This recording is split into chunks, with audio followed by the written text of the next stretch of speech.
Well, this is the Limitless Leadership Lounge, and we're back for another week of a tri-generational conversation for emerging leaders. I'm John Gehring, the Gen Zer, joined by our other two generations that are represented here, Dr. Numa Karim and Coach Jim Johnson. And we're excited to bring you a special guest today, especially to dive into the world of sales. He is the sales hunter. So we'll get to that in just a moment. But a reminder, if you've been enjoying what we've got for you here in the first quarter of 2025, some of the guests that we brought on and some of the solo content as well. We'd love it if you would leave us a review up on all those podcast platforms or wherever you're listening to Apple Podcasts, Spotify, Spreaker, and the countless others. Coach, you've brought along Mark Hunter today, so why don't you go ahead and introduce our guest? Yes, I'm really excited to bring Mark Hunter. Mark and I are both members of the National Speakers Association. And just to share a little bit, as John mentioned, he's the sales hunter. He's a constant table, ooh, tough word for me, selling expert, specializing in custom tailored sales programs that allow businesses to gain the edge they need to compete and win in today's marketplace. Since founding the company in 1998, Mark's mission as a sales hunter has been to help both individuals and companies dramatically improve their bottom line by growing their top line through increased sales. Mark is married to his wife, Anne Marie. They have two children and five grandchildren, and he now resides in the Dallas, Texas area. Without further ado, we're really excited to have Mark Hunter on. Mark, welcome to the Limitless Leadership Lounge. Hey, thank you. We're going to have a great conversation because, leadership and sales, they do actually fit together. Very much so. So I know we got a lot to ask you. So let's get in. When I was doing some research on you, it said one of your comments that I thought was really cool, and we're going to delve into this a little bit. It says, to me, sales is not a job. Sales is my life, and helping others achieve their potential is my mission. And Mark, let's delve into that because one of the things I do a lot of leadership presentations as well, and I talk to leaders, especially young leaders, but all leaders about finding their mission in life. So my question's two-part. How did you discover your mission? And then would you have any advice on helping others find theirs? Great question. And you know what's interesting is it isn't like I found it at a very young age. This has been an evolution. This has been, but what I have found is this. It's not about the stuff that we do. It's about the people that we get to impact. In my last book, A Mind for Sales, I write about a couple people who impacted me dramatically. And it's kind of funny, but coach, I am sure that you've got players who, even to this day, they will sit there and say, "Man, I remember coach. I remember coach." And they frame up decisions that they have to make as how you would have made them. And it's funny, but I've got several people like that. And that really got me thinking about this whole idea of legacy leadership. Because just as we have people who we look back to, there are people who we're touching today that 5, 10, 20 years from now will sit there and say, wow, wow, I remember that time with Mark. He really helped me through this. And if we take the time to invest in people, I think we get a much greater reward because here's what I find. Um, Walls don't talk back to you. Well, unless you're taking some medication. Uh, you know, the road doesn't talk back to you. It's people that talk back to you. And we are society.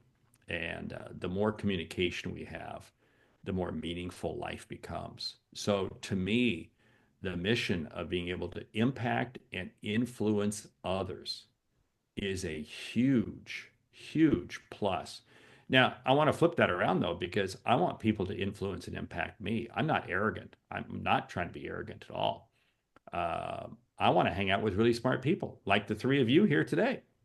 I never want to walk into the room and be the smartest person because it gives me the ability to learn, which then in turn allows me to share with others. Oh, I'm sorry. I'm afraid you might be the smartest person in this room, but I don't know. Maybe Coach has something to say No, about that. not even close. Let me tell you something. I made the upper half of my class possible. Okay. Now, if you have to stop and think about that, then you were right there with me. Okay. Hey, Mark, you talk about sales being such a it's such an industry where a lot of times we think of the salesperson as that pushy guy or gal who, is looking for your money, and that's why sometimes the sales rep gets such a bad reputation. Yet you come on here and your first answer is all about value that you're providing others. You did not hardly ever say the word I or profit and hopefully we'll get there eventually, right? But talk about how that changes your mindset when you approach sales with this mindset of giving and providing value. Oh, it changes dramatically. In fact, initially, I had that feeling that salespeople were scummy, slimy.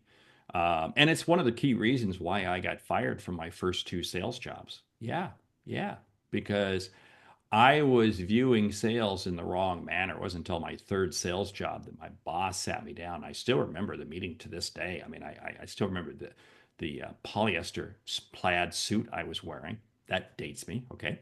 Um, and the boss's name was Bob Stone, and he challenged me as to what I was really doing, and why I was doing it. And he didn't, it wasn't like light bulbs went off like right then, like boom, but that kind of began the journey. And the journey is the realization that sales is not what we do to people, sales is what we do for people. We have to stop and think about that. Uh, Typical people don't like salespeople because they're trying to do something to them. They're trying to get you to buy something. Um, my whole goal is to help you.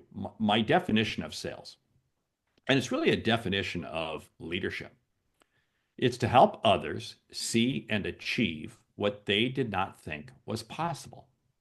Stop and think about that. Coach, when you were on the basketball court with your team, what were you always trying to do? You were trying to help your team see and achieve what they didn't think was possible. Yep. JMac, classic example of that. Wow, wow. Uh, and that's the role that a leader plays. That's the role that a salesperson plays. So that's how sales has evolved. That's why I also love to say that sales is leadership, and leadership is sales. Mhm. You see a good leader, they're a great salesperson. See a great salesperson, they're a great leader. Hmm. Mark, I totally agree with you because I think we are all selling something, selling an idea, selling. I'm in the nonprofit world. And when I'm going to the sponsors, my idea is what can I give to them? So how I can acknowledge them, and only then I can get those response. So as a salesperson, and you're so right that it's all about influence. And there is this quote that leadership is not about title or position; it's about influence, how you're influencing people. And you are amazing with all your profile. You are amazing on that. So I want to learn some tips from you. So what are some the first? How do you make the first impression? That authenticity, how do you bring that authenticity in that conversation? Some trade secret from you. Yeah, first of all, it's about eye contact. I was with some Mm. friends of mine the other day, and we all know a president of a private university. And I made the comment to him, and the gentleman is incredibly busy, Dr. Nito Quabain, High Point University. And all four of us knew him. And I made the comment, I said, isn't it fascinating how, regardless how busy he is, he always gives you incredible eye contact. He Mhm. always uses your name, and he always reflects back on what you said. Mhm. Now, stop and think about that. This is a person who is wise, wise beyond anything any of us could ever possibly imagine. And yet, Dr. Quabain sits there, and I've had many a conversation with him, and he's people all around him. He could be easily distracted, but he's focused in on me. The great leader, the great salesperson, is a one-to-one person for that moment.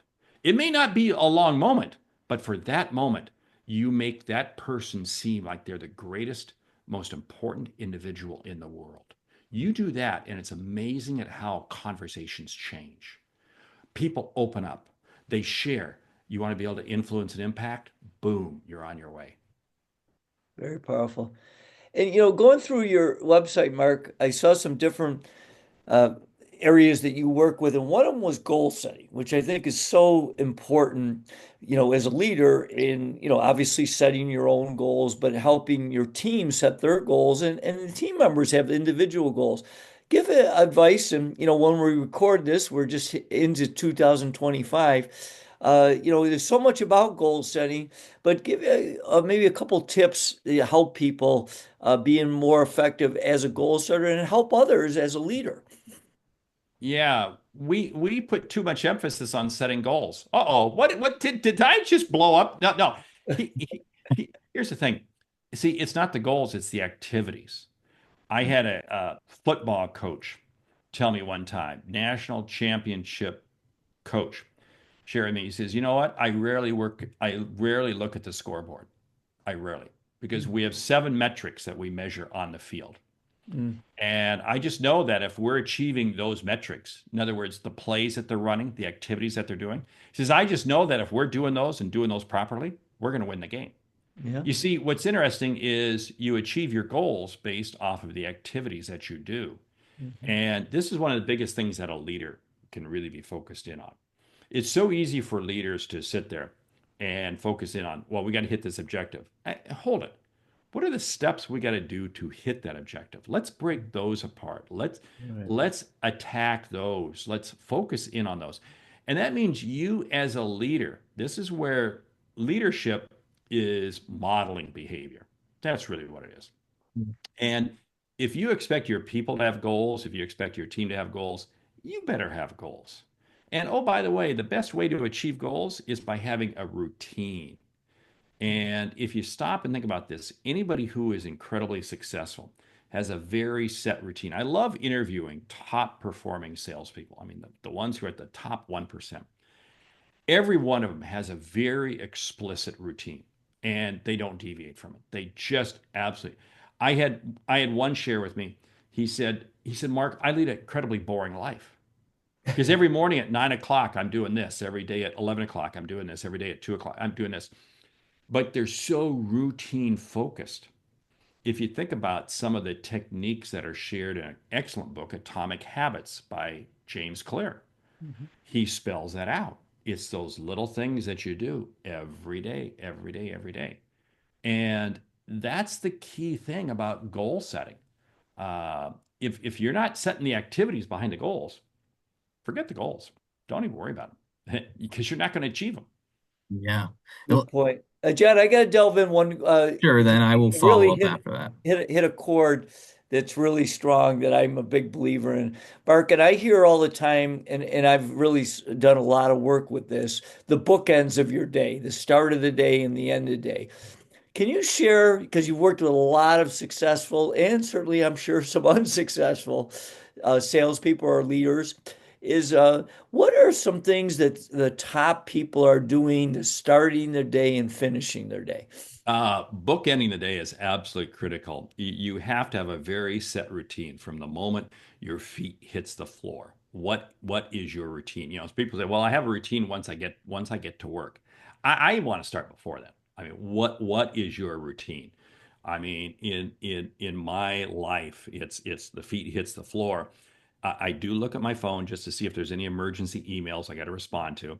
But then I go and it's so repetitious. I drink 2, 3 glasses of water. I do my workout. I make the coffee. I sit down. I have my quiet time. I reflect on my goals. I reflect on where I'm at. And that's really before I start work, period. I end the day by always knowing exactly what I'm going to do tomorrow. Last night, we happen to be recording this on a Sunday. I was sitting there reviewing, okay, what's my day going to look like on Monday? What are all the things I'm going to get done? So I'm very specific because I always believe tomorrow begins today. But here's what's interesting. I never do that without first reflecting back on the day and finding something of success. You know, there are days that I've had that have been pretty pathetic. I mean, they've been bad. But there's something in there that's good. You either had one phone call, one email, something. Celebrate the success, review your plans for tomorrow, and then shut it down. But I'll tell you what, too many people, what they do is they don't plan for tomorrow. They wake up in the morning and they go, well, what do I want to do? And before you know it, time has taken control of their life. The only resource we can't make more of is time. That's it. We can make more of anything else, but we can't make more time. And top performers control the day. Everyone else allows the day to control them. Yeah. Humbling indeed. It is Sure. humbling. It is very humbling. Hey, Mark, going back to what you talked about goals, this is so important because you mentioned, and I'd like to extrapolate this metaphor a little bit further. You've mentioned that coach who you talk about in, say, a football game who doesn't look at the scoreboard, but looks at the other metrics that are important to him. And in the world of sales, a great salesperson, him or her will I'm guessing not only look at the ultimate scoreboard, which would be the profit, but they would look at some of these other metrics. What are some of those other metrics that we can focus on in sales besides just the end profit? Yes. Here's the thing. If you're new in sales, you have no results to post on the board. And if you look, that's just going to depress you. So you want to be focused on how many phone calls did you make? How many emails did you send? How many conversations did you have? How many focus on, I hate to say it, the numbers, the numbers. As you move along in sales, for instance, in my own business, I have one sales metric I achieve every day. That's it. 5 conversations. I know that if I have 5 conversations a day, life will be good. Now, here's what's very interesting. In order to get to 5 conversations, I know I've got to have a number of other phone calls, a number of other emails, a number of other things. But if I can get 5 conversations a day, life is good.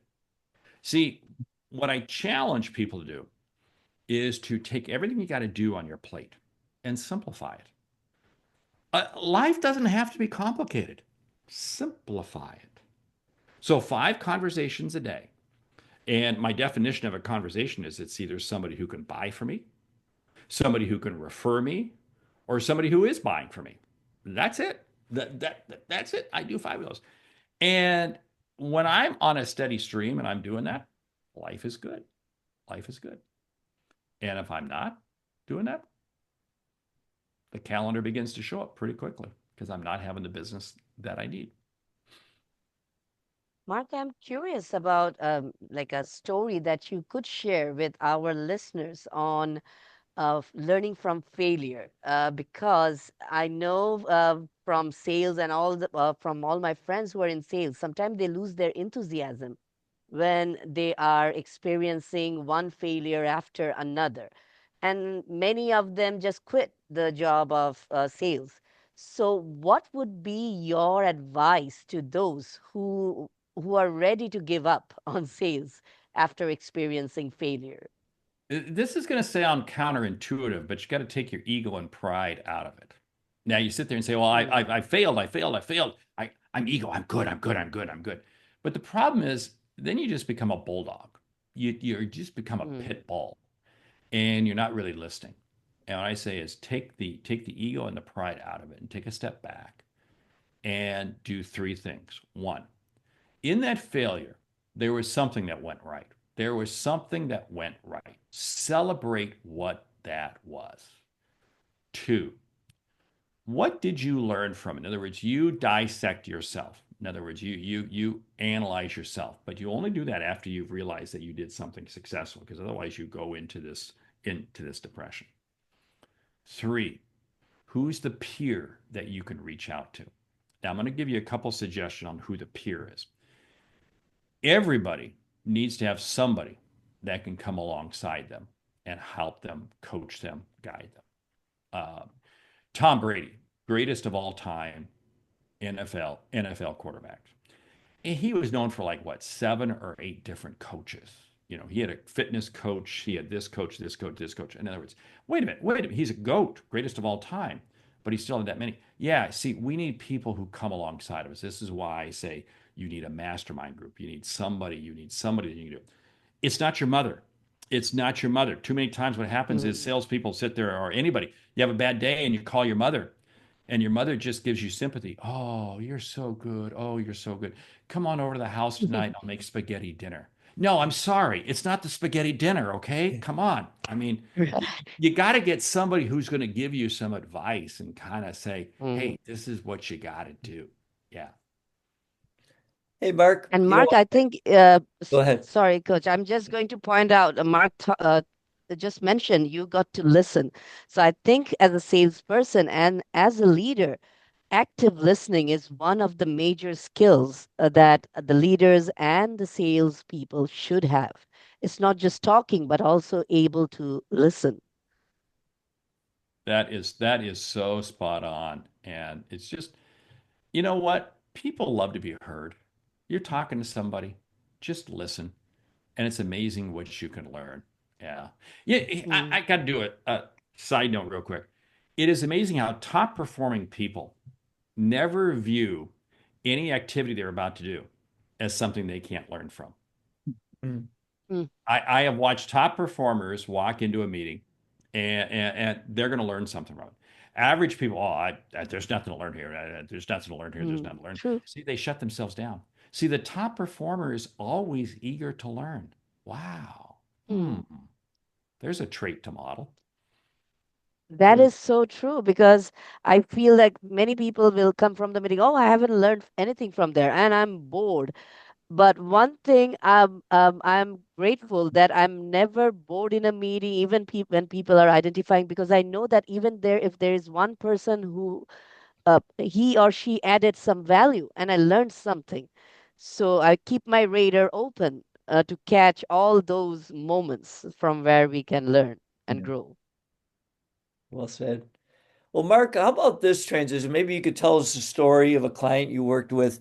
Because, I kid people, sales, you can be a highly effective salesperson. Often that person then ends up getting promoted to be the sales manager, which sometimes becomes the sales mangler because there is different skill sets.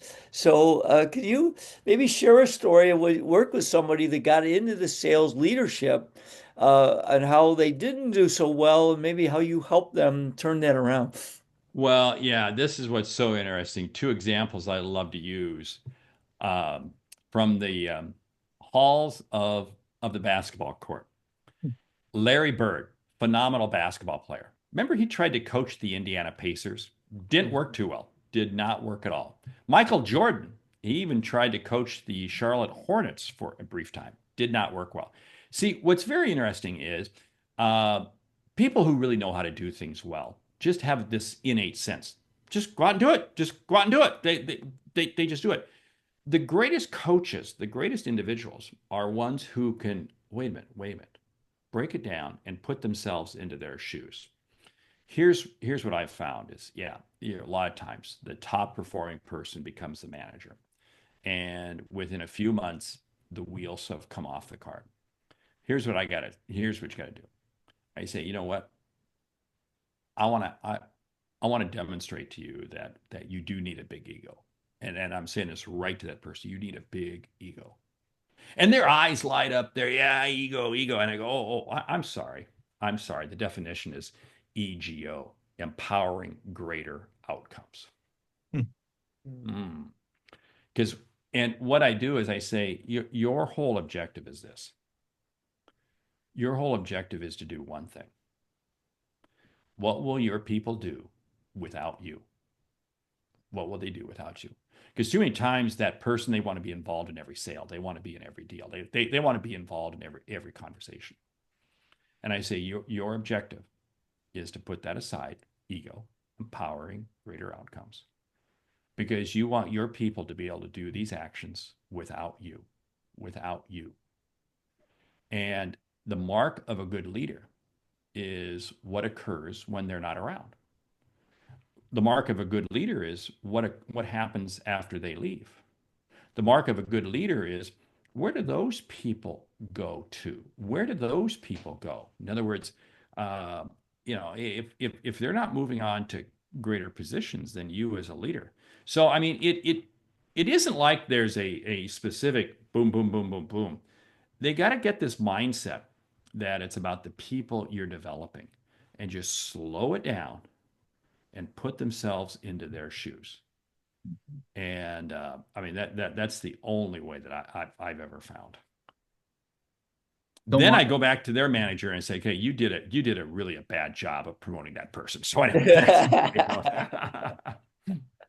hey, you've written a few different books here, and I'm curious to hear which book you'd recommend for the person who may not be in sales. The sales may not be in their title, but leadership is, and sales, as we've already established, is important to everyone. Which of your books would you recommend starting out with for that young and emerging leader? yeah, A Mind for Sales. And the reason is because that is as much a leadership book as it is a Hmm. sales book. I'll give you an example. There are two individuals I speak very highly. There's a number of people I speak highly about, but there are two bosses that I write about, in the book. One of them was a gentleman by the name of Phil Groff. Phil Groff made a huge impact in my life. Uh, he helped me understand decision making, helped me emerge as a leader. Phil Groff was the manager of the McDonald's restaurant I worked at when I was 16 years of age. Wow. Stop and think about that for a moment.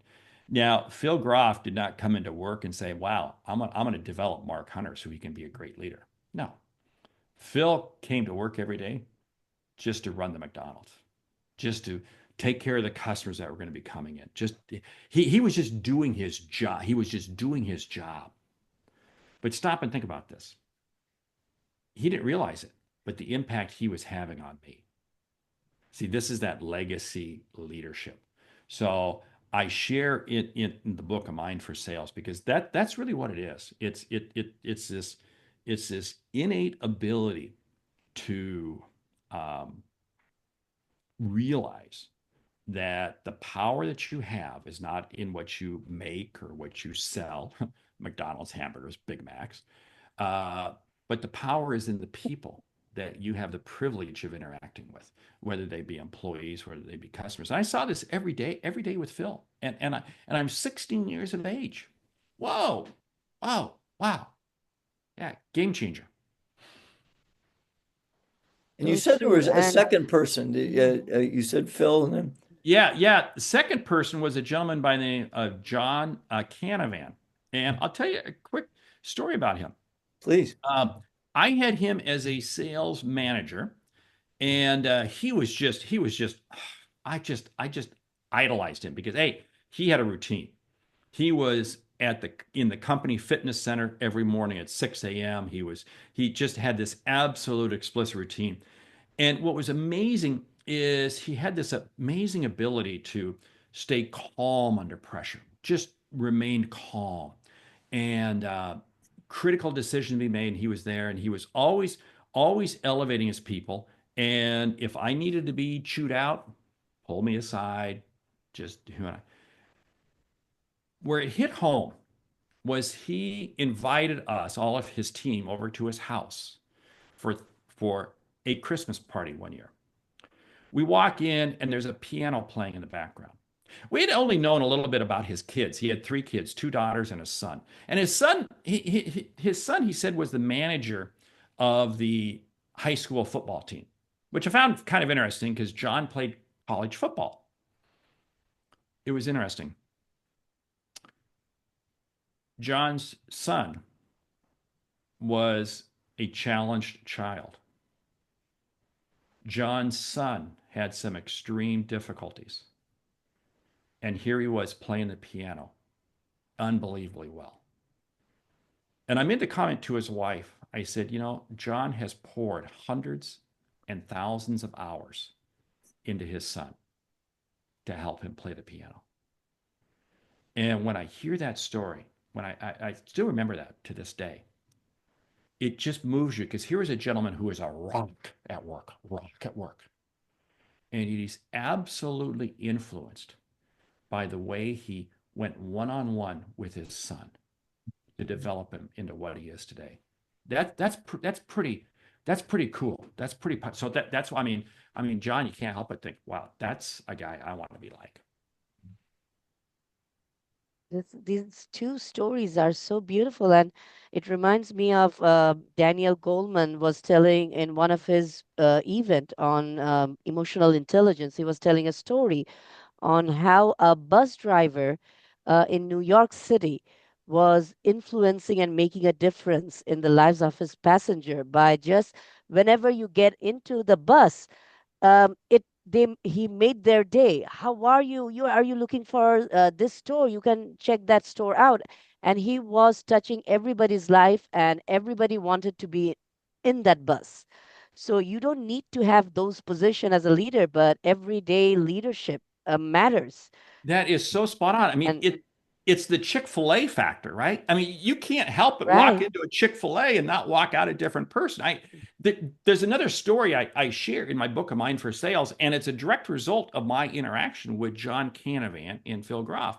Mhm. I am on a trip with about 400 high school students canoeing down a river. Yeah, what can go wrong canoeing down a river, right? And there's only about six of us adults. Okay, yeah, they not smart, not smart. And I'm the last canoe. I am the last canoe because it's my job to make sure that every kid is ahead of me. And we're to get out of the river at a certain spot because if you go too far, there's some waterfalls and it gets kind of dangerous. Okay, but there's a big marker. Da da da. So anyway, I'm paddling down and I've got another kid in the boat with me and we pull in. And I noticed that, wait a minute, there's kind of this is a little, and I go to a couple of the other leaders and I go, what's wrong? I said, well, we're missing six canoes. Is there anybody behind you? No, no, there's nobody behind me. There's six canoes are missing. And some of these kids have siblings who are, they're missing and they're starting to freak out. And so myself and like four other leaders, I said, hey guys, here's what I want to do. Let's just start laughing. Just start laughing. Just follow my lead and just start laughing. And we began laughing. And within a moment, these high school kids all around us, the tension began to fall. We had no clue where they were at. We had no clue. But our first job was to not have panic, not have panic. And it was amazing. But when the four of us began laughing and joking and so forth, kids began to take their signals. Interesting. We did find them. They got out down the river about 300 yards. They got a ride back up with a farmer. Everything was fine.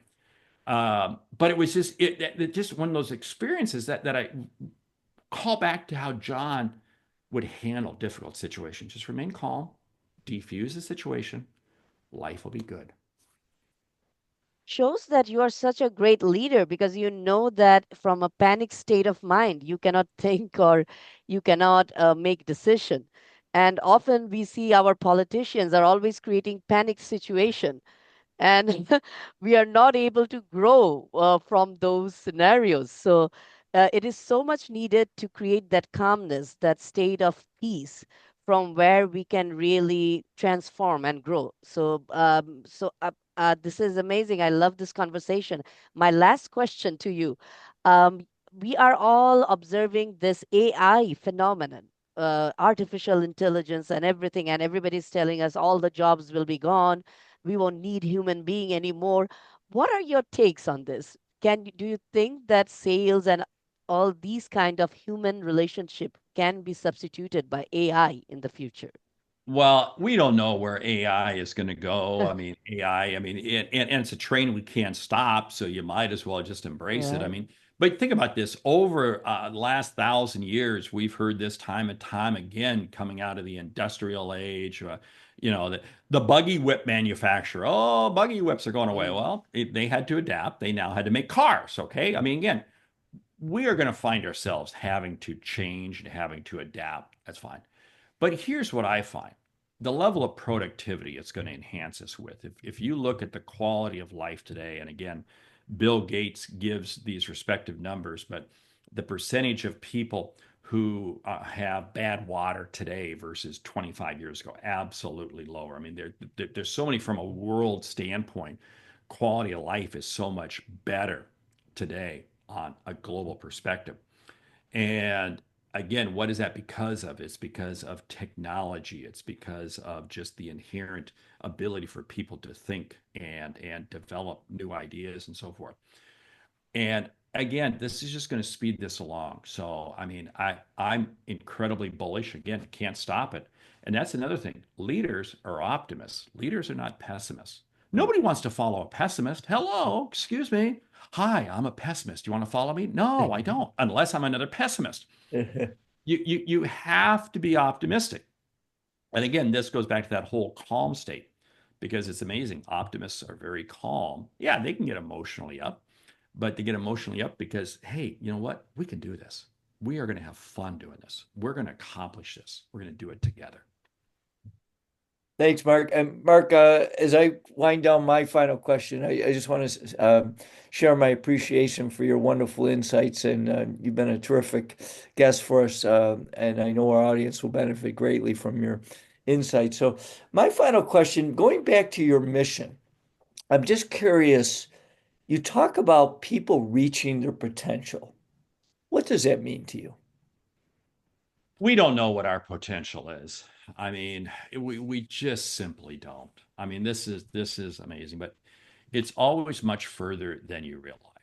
I lament people who sit there and come up with excuses as to why they can't do something. I can't do this. I can't do this. I go, no, can't. It is amazing at what we're able. I look at the potential of what any individual has. I've got a son. I'm not handy with tools. Do not put a power tool in my hand. Right I, with you there. yeah. And it was, I mean, I still have 10 fingers, so it's good. But you tell I've never had a power tool in my hand. My son is an absolute craftsman when it comes to woodwork. It's just a hobby of his. He builds furniture, he builds all kinds of stuff. And and I just love it. He said, and I said, Chris, he says, you know what? I just want to start playing around and don't think that you can't do something. You can. We all, you know, what's funny is, real quick, I was asked on a radio interview, live radio interview, Mark, what are your 25-year goals? And I paused, and fortunately, the host said, hey, it's time for a commercial break so we can pay the bill so we can come back and hear what Mark has to say on his 25-year goals. Thank goodness we went to that commercial because I'd never heard that term before. 25-year goals. What's that all about? But if you stop to think about it, we all um, uh, we always set 1 year goals, short-term goals that it seems like we can never achieve.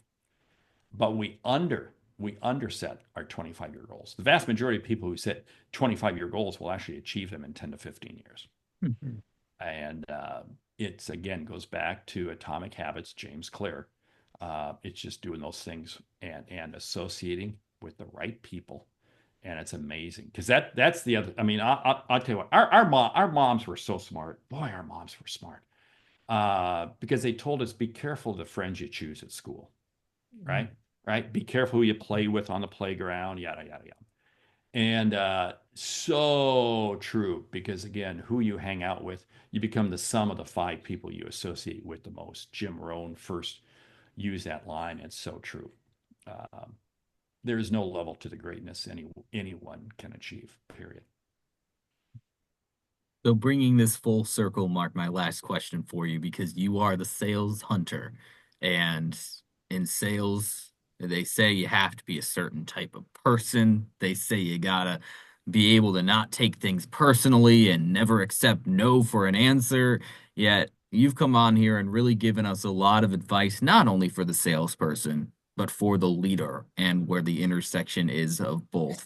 So what would you suggest for that person who is just getting into sales? What are maybe two or three things that they should do to develop personally, whether it be books to read, whether it be habits to instill in their lives? What are those two or three top priorities that will carry over to professional success as well as personal development? Yes, find three people that you can emulate, whether they be in person, whether they be online, whatever. But you want to emulate people. In other words, it's hang around greatness. When you hang around greatness, it's amazing what happens. Two, you need to spend 30 minutes a day learning your craft. You know what's interesting is, If you study your craft 30 minutes a day for 90 days, it's amazing how you're going to be smarter than the average person you run into. 3, never give up on yourself. And don't think, well, I can't do this because I'm not a born salesperson. Mark, you're the sales hunter. And they go, yeah, well, you know what my name was before I changed it? No, it's okay. My name has always been Hunter. I didn't want to go into sales. I did not want to go into sales. I only got into sales, and I write about this in my book, because I got too many speeding tickets and I could not afford car insurance. And I had to get a job that supplied me with a company car. That is how I wound up in sales. And like I said, I got fired from my first 2 sales jobs. But when I began to realize it's about people, it's just having conversations. It's just having. And remember, here's the saying I will end this with. Your goal, and I said this earlier, is to help others see and achieve what they didn't think was possible. Think about this from a sales perspective. If you have an ability to help someone, you owe it to them to reach out to them. If you have the ability to help someone, you owe it to them to reach out to them. You're doing them a favor by reaching out to them. They may not realize it initially because they don't know you. I get it. But you know what? Take the time to listen and learn from them. And it's amazing what will happen. Mark, really great insight today. We want to thank you for your time. We also want to direct our audience to where they can learn more about you and grab your books. I know thesaleshunter.com is one of those main spots where you can get everything, but is there any other way that we can get in touch with you, either learn more about your speaking or grab your books? Yeah, well, of course, yeah, like you said, the website. I'm all over LinkedIn, the Sales Hunter. And really, those are probably the 2 best places. I've got a couple of podcasts. One is the Sales Hunter podcast. Gee, that's an original name. And the other one is Sales Logic podcast. So, if you Google me and you can't find me, something's wrong. So. The sales hunt, we got those websites down in the show notes, so be sure to find your way over to more of Mark, because I don't think our 45 minutes here has been enough for what we can learn from you. So Mark, thank you so much for your time today on the Limitless Leadership Lounge. Our audience, I'm sure will get great value from this. Thank you. Thanks, Mark. Thank you so much, Mark. Whoops.